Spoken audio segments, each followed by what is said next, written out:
Massey House workers in Toronto. These workers support vulnerable young mothers and their babies. Since the Harris Conservatives cut funding by 25%, this agency has run up a $500,000 deficit. That's peanuts, really, next to the $1 billion that Stephen Harper spent on the G8, G20 summits, which were ironically themed with maternal health. The McGuinty Liberals just cut corporate taxes by $3.6 billion, but they can't seem to find $80,000 to help Massey House meet its pay equity obligations. The workers here have subsidized maternal health by having their wages frozen for a decade. They can't afford it anymore, and they're defending everybody's interests by striking. In 1948, after the workers of the world had to kick the fascist asses so beloved of big business, the UN made its Universal Declaration of Human Rights. Article 23 reads, "Everyone has the right to form and join trade unions in the protection of their interests." Between 1948 and 1979, the greatest gains were made in wages and working conditions in history. Real wages rose with productivity, public services and education became accessible, and the gap between the rich and the rest of us narrowed a bit. But this didn't suit the capitalist elites. In 1981, after Norma Rae won 2 Oscars, Ronald Reagan fired 11,000 striking air traffic controllers, and thus was declared open season on unions. Since then, despite massive increases in productivity, real wages have remained stagnant.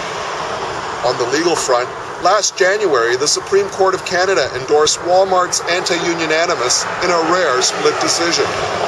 The world's largest employer now enjoys impunity in closing any Canadian store that gets unionized. Last January, Stephen Harper also tried to deprive public sector workers of the right to strike.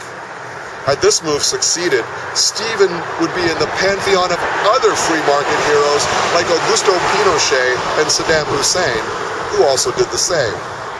After World War II, the Allies wrote a German constitution requiring corporate boards in that country to be made up of 50% union representatives.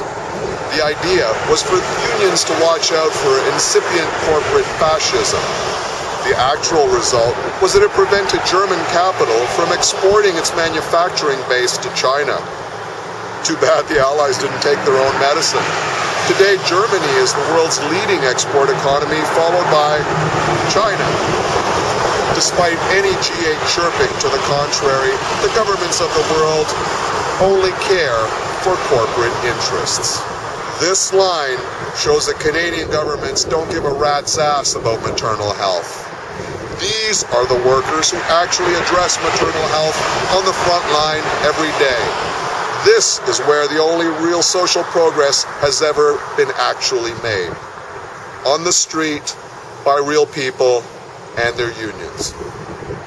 On the Massey House picket line in Toronto, on day 87 of their righteous strike, I'm Humberto da Silva, and not Rex Murphy.